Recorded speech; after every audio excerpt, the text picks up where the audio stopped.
So if you think this is going to be another unboxing video of the brand new Commodore 64U, think again.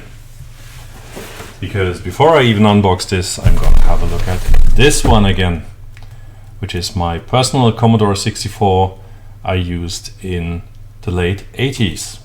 So stay tuned. So I used this machine in the late 80s, and I built in a number of extensions. We're gonna have a look at them, and I'm really interested to see how it actually, if it still works. I'm gonna try it and what model it actually is, because I learned there are of course many different types of mainboards in the meantime, and let's start unboxing it. So first, what comes to mind here is the printing on the case. It's actually silver label. I don't think mine had one. I think mine had the color label. So, well, let's open it up.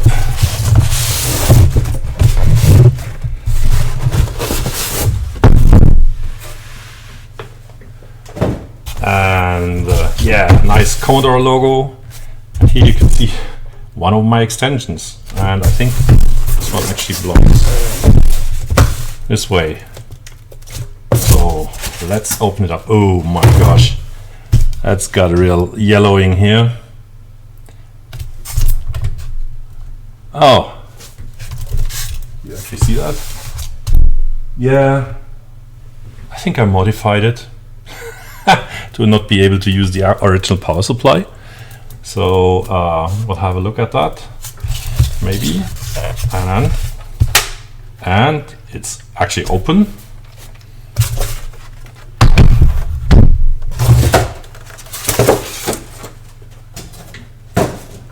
And there's obviously no power supply in the case, so well, we'll have to see if that actually still works.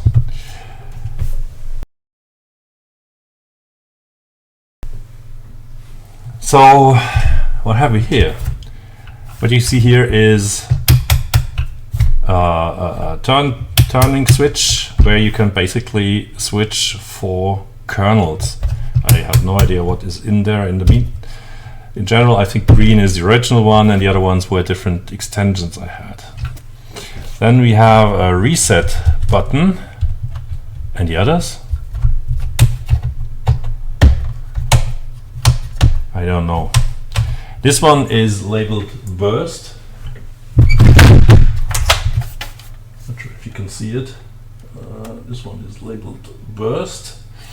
And this one is the extension where I can actually use the fast serial bus with the Commodore 64. So I could, in theory, connect the 1571 here. If you look at the side, I have no I totally don't remember what this was. And this is actually screwed in. Oh my gosh. So I think, I'm not sure if one of what those are.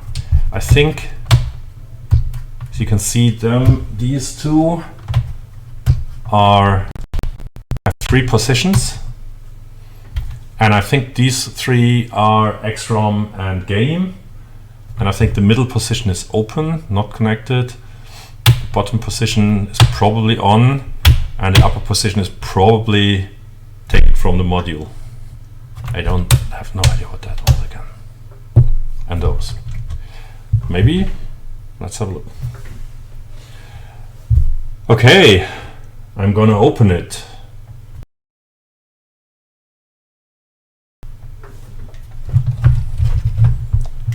So, now what do you think of that? Isn't that nice? I'm actually quite proud of it. Oh, interesting what I had here. This is a real discovery tour for me now, because this has been opened, I guess, 30 years ago the last time.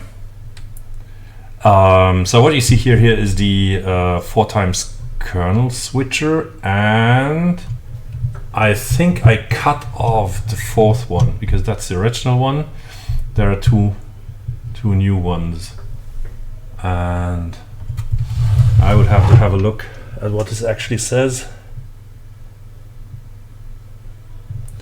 Oh yeah, okay. This seems that one of those is added. This is actually, I think the EPROM is. You can see here maybe there is a resistor across 2 wires. It's probably the EPROM is 16K, and I selected one of those. This one is probably an 8K EPROM. So what have we here? We have that's the SID chip, and on top of that I had put into the address space a serial interface, RS232, which you can connect to here. And in the original one, I remember I had an Akia 6551,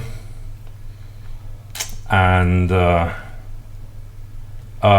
I found out that was really only meant to connect to real modems and not really to anything else. So I designed a new one, and this is a 16550 UART, which is a proper one. It's got a cache or a buffer, a 16-byte buffer into that, and so that's very cool. Oh my god, what you can see here is I have been patching into some of the lines of the. If you look at the expansion port, I have been patching into some of the lines of the expansion port, and what I did, I cut off the actual connector wires and soldered. Let's take that off. And soldered. You can see it here. And soldered wires to the bottom and to the top. And of course, if you know how big the top here that actually goes into the connector, it's only held by plastic, and that is not really. This is not really healthy for that connector. I think I remember how I felt that this thing started to wiggle when I was soldering it. So it's not really a recommended way. And you can see here I worked on. Oh, that's a new. I guess that's a new power. That's a new power switch, I guess. I have no idea where this goes. This goes here.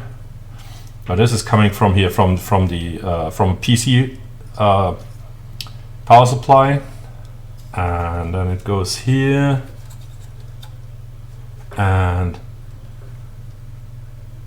I cut off one of the wires of the 12-volt regulator.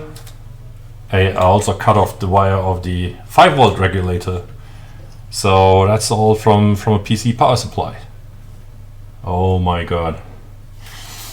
And what have we here? Yeah, I remember, you can see that I have actually taken the keyboard connector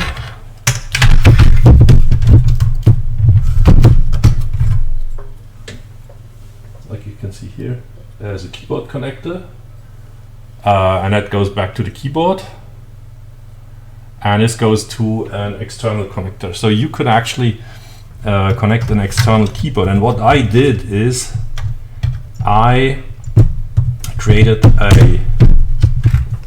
a board for my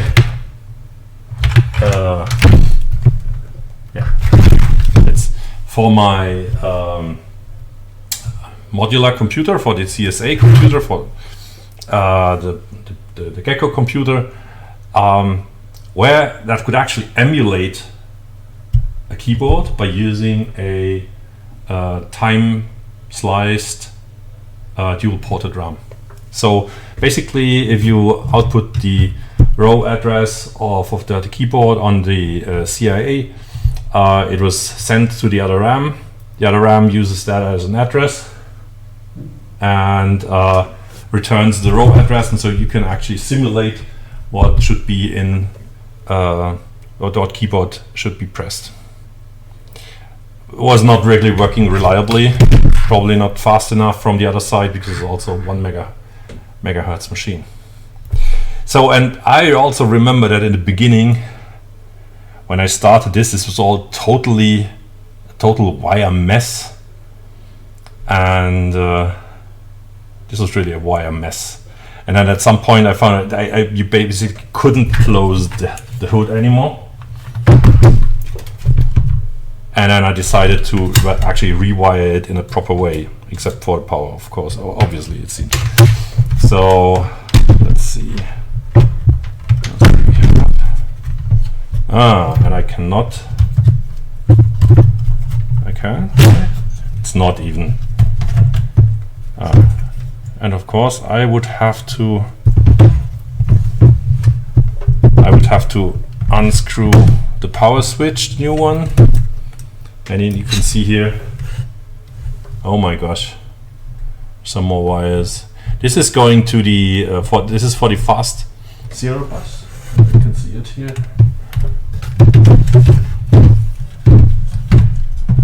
And this is probably also going somewhere for the fast serial bus. Probably that's somewhere the SPI or whatever. I have no idea. Oh my god. This was the main machine I was working on, and usually it had an IEEE 488 interface connected, which I'm going to get in a moment. So this is the IEEE 488 interface that belongs into the expansion port of the Commodore 64. And you can see here you can actually add other modules. And here is where you put the IEEE 488 cable. And the IEEE 488 cable looks more or less like this. And of course you can understand why they wanted to get for something cheaper for the computers, for the masses.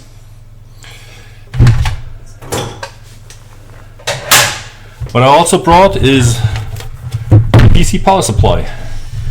So yeah, let's have a look. First before I put it back together again, at the top, and you can see here there's this nice cable here. Has all the connectors, all the wires put here, and this one obviously is a later edition. And if I remember correctly, take a look at these names. Of course, the color has faded away on those little signs. You can basically cannot read anything on them. Ground, yeah, data. Okay, so I guess this is the circuit for the fast IEC bus. So let's put it back together again.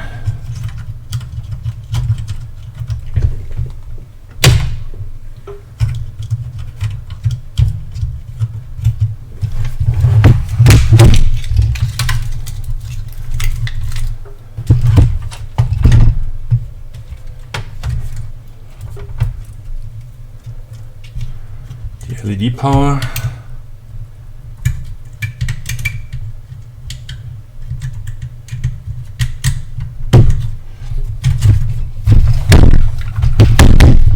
Okay, so we have, what is this video?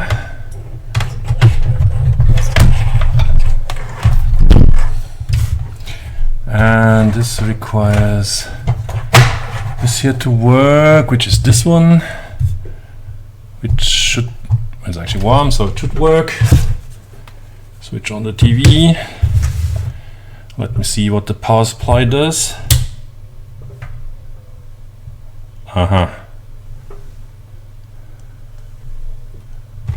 Okay. Does it need some load?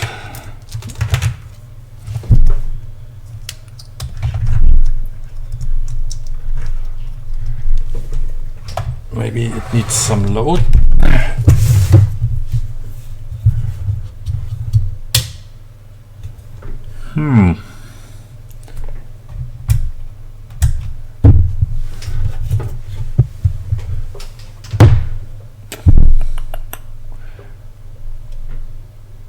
I guess I need another power supply.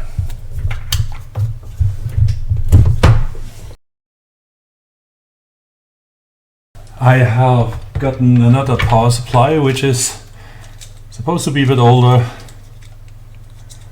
and has an extra on-off switch, so it doesn't rely on the load actually being there, which would probably, or some kind of signal here on this power connector.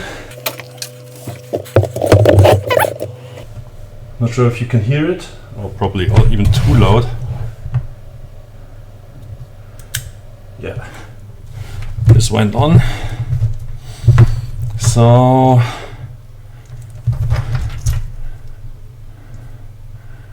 let's see if we see some light on here.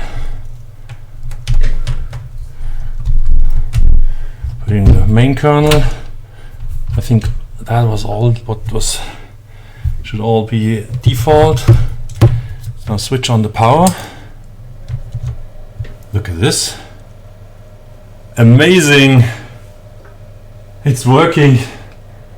It's freaking still working. Wow.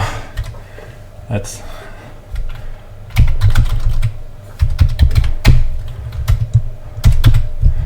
oh, cool.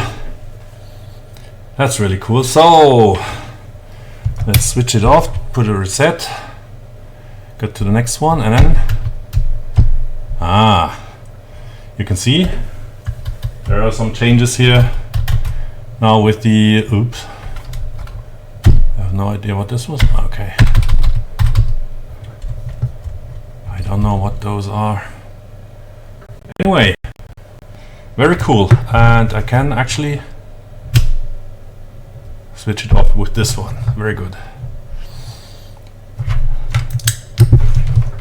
Now that I have the machine working, maybe I can also revive the drive. What we're going to look at now is this 1541 floppy drive, and be prepared for a ride, because that, I think it has been modified even worse than my Commodore 64.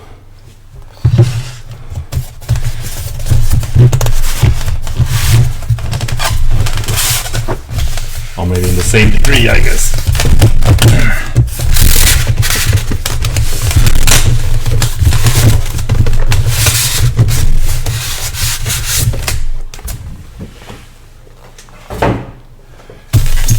So this is still a white, okay, a yellow version. Oh my god, this has aged a lot. Yeah, but you can also see it's got the silver label here. By the way, the C64 has a color label, as I remembered, not like it's on the screen, on the package. So I guess those were unit numbers. Write protect switch is my guess, and probably a reset or something. It's also opened, but I'll give you the surprise later. And still the original manual in there. So put that over there a little bit more, so maybe you can see more. Now this really is one, because I have used the IEEE 488 interface with my Commodore 64. My 1541 is modified to be actually a 2031. And what the heck is this?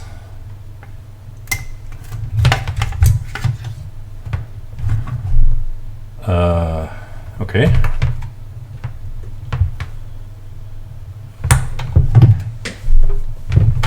There's a cable connected, probably to the power, but I don't know where that goes.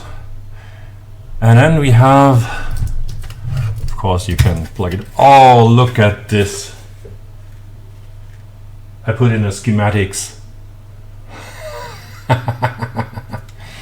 Very cool. So, what you can see here is it's a short board.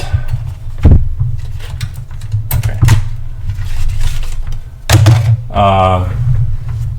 It's a short board drive, and I have removed the regulators and I've put them. Where the heck is this going? Why is this other cable there? Oh! I'm not sure, but I may have used this cable to power something else from that transformer. I have no idea why, because this drive is not using its transformer anymore, as you can see here, because it goes to the same PC power supply. And there we have the cables for, oh, there's something, there's a real tower here. That's oh, it's a good question what that one is. Oh my god, soldering is shit here. I have cut the unit jumpers, put in some cable here, probably to select the ROM version, something. Yeah, I guess so, because I don't know. I don't know if that one holds 2031 and 1541 at the same time. What you can also see here is there's only one LED, because this is actually a dual color LED now, and the circuit is here in the drive. Oh my god. Let's see. Switch the power on. You can see here. You can see that. Switch it off. You can see it's there. Very nice. Now I have a problem, because I actually brought this cable, but of course here it has a flat ribbon cable connected to IEEE, so I have to get an adapter for that now.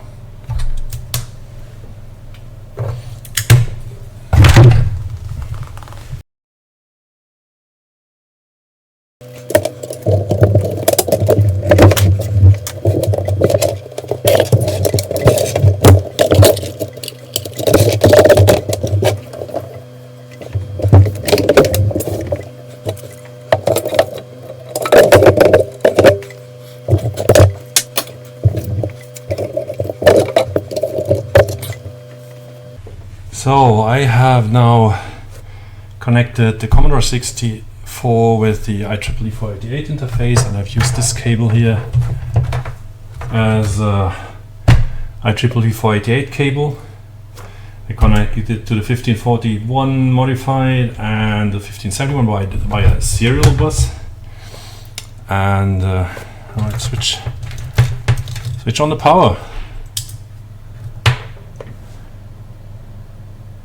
So,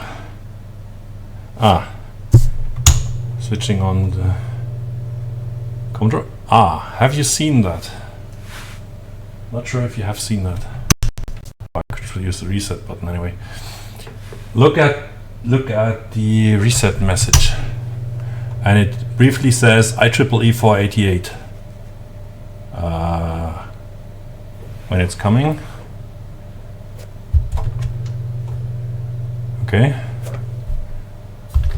Probably because I'm okay on the original. It works. There it was IEEE 488, and that was because that's the original kernel ROM, and that means you can actually should be able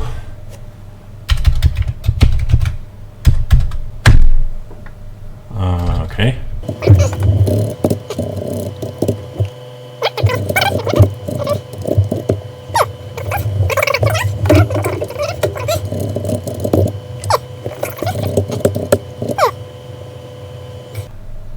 Well, that's strange.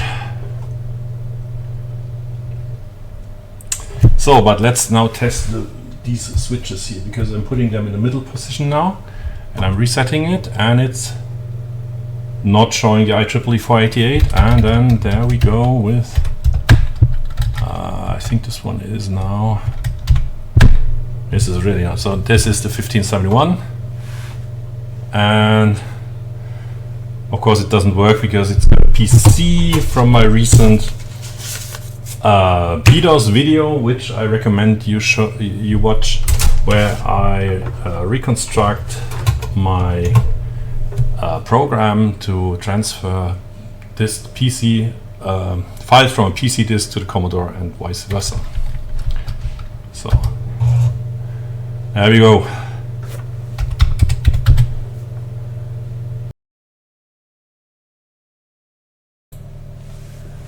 I have been playing around a little bit, and I was trying to get sound to work, which was on the SID on this card, which was in the here. Unfortunately, what I found out that this SID is dead. So I put an X mark on it, and I'm trying with a SID replacement here.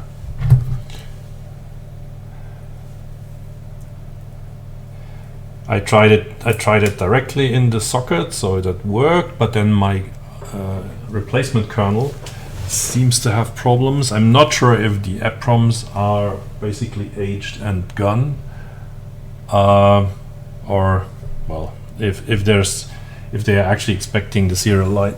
Yeah.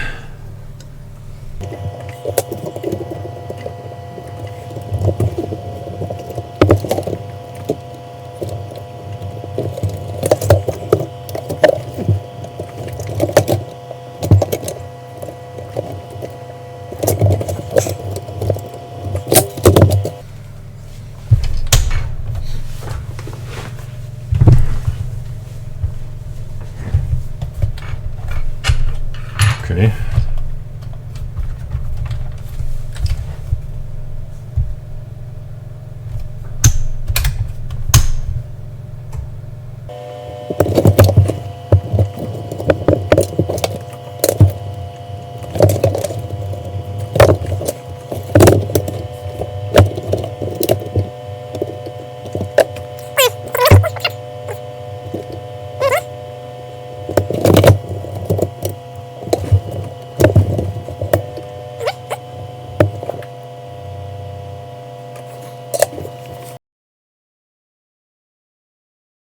I have also been fiddling around with the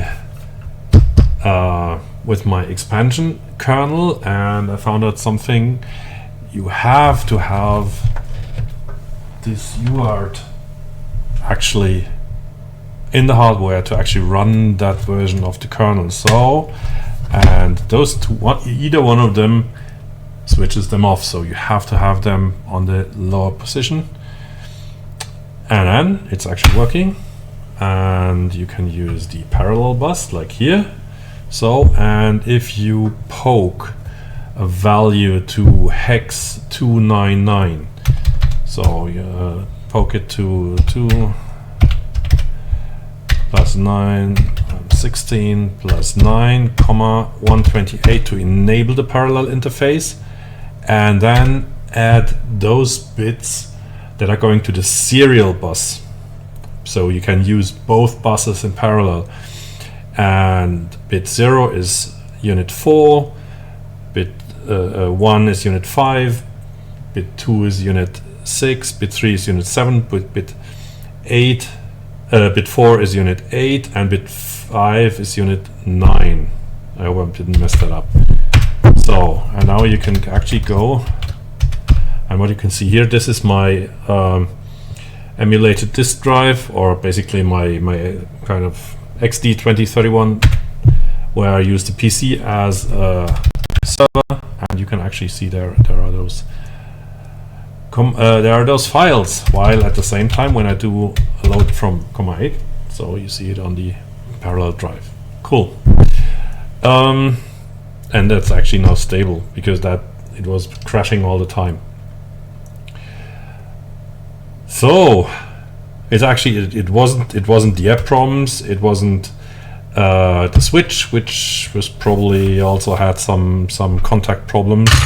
So it's actually still working, except for the SID, which is, I think, quite nice.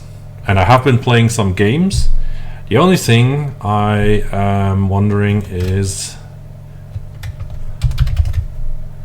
if I play Fort Apocalypse, it seems to be that the random numbers, oh sorry, that's the wrong one, of course. The random numbers always seem to be the same. I'm not sure if that is because of the SID emulator I'm using or something else.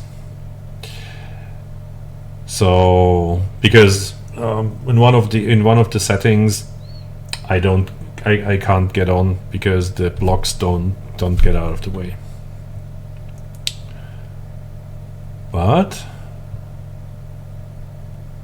And that's the wonders of IEC serial communication.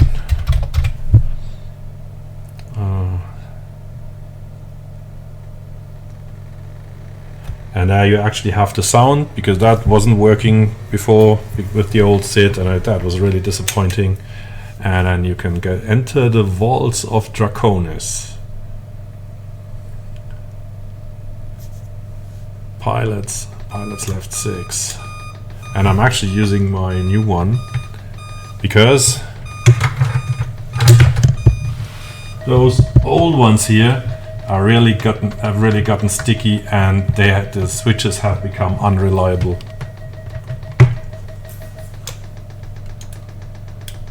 But I guess I still have to get the feeling of that. What you can see here, this is always the same, and it really looks like there's something off with the random number generator.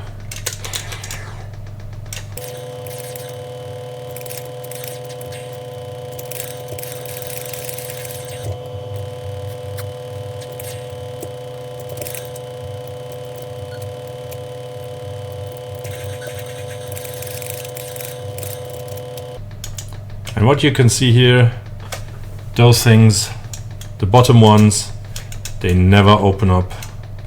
And my take is this is a problem with the random number generator, that those are never going to open. Because in all the games and all the long plays I see, yeah. I have to probably try another SID replacement. I don't know.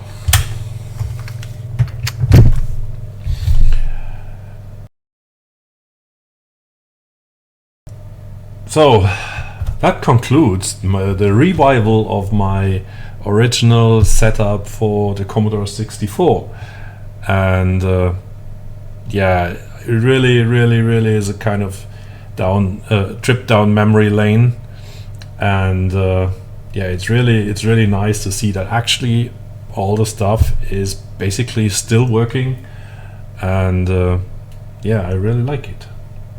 So thanks for watching, and see you next time.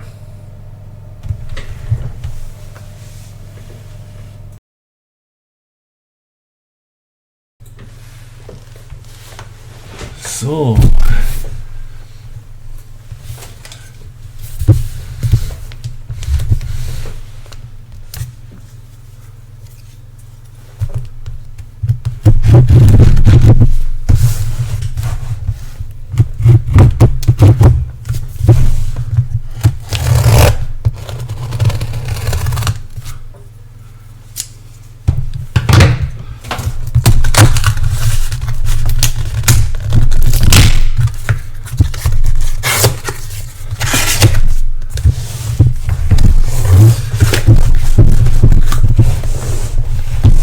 Oh my goodness.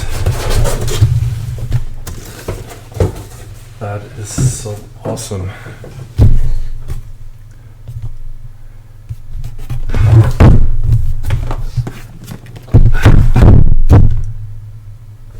That is so freaking awesome.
Welcome to your digital oasis.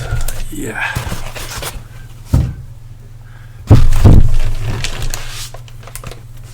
Here we go.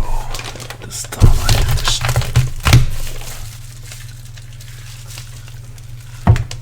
Okay.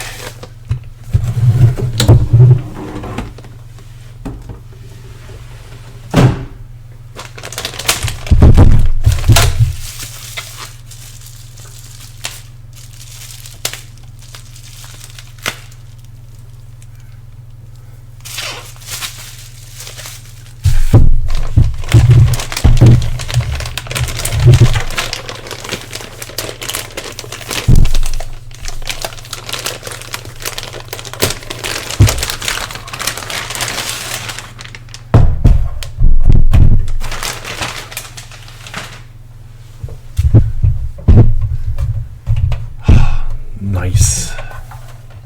Really nice.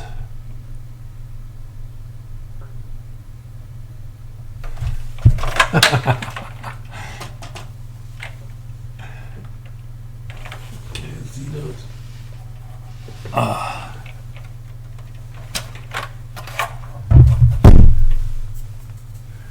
Quite some awesomeness.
I am really wondering.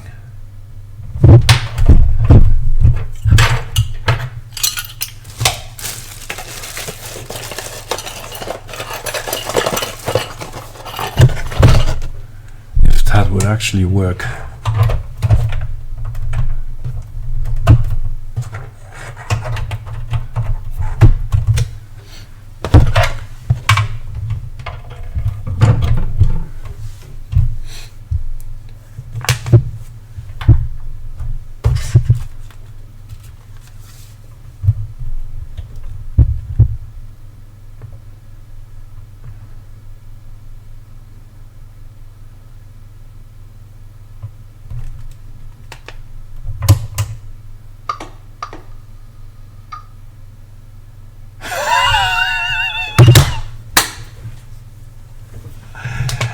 Oh my goodness.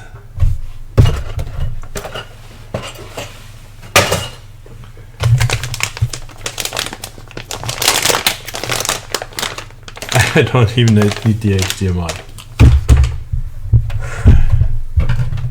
Oh my goodness, that's so cool.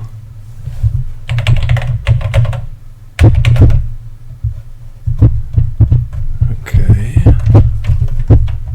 It's a bit wobbly. What was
shit. No power. That's probably the reason.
The random numbers seem way better now.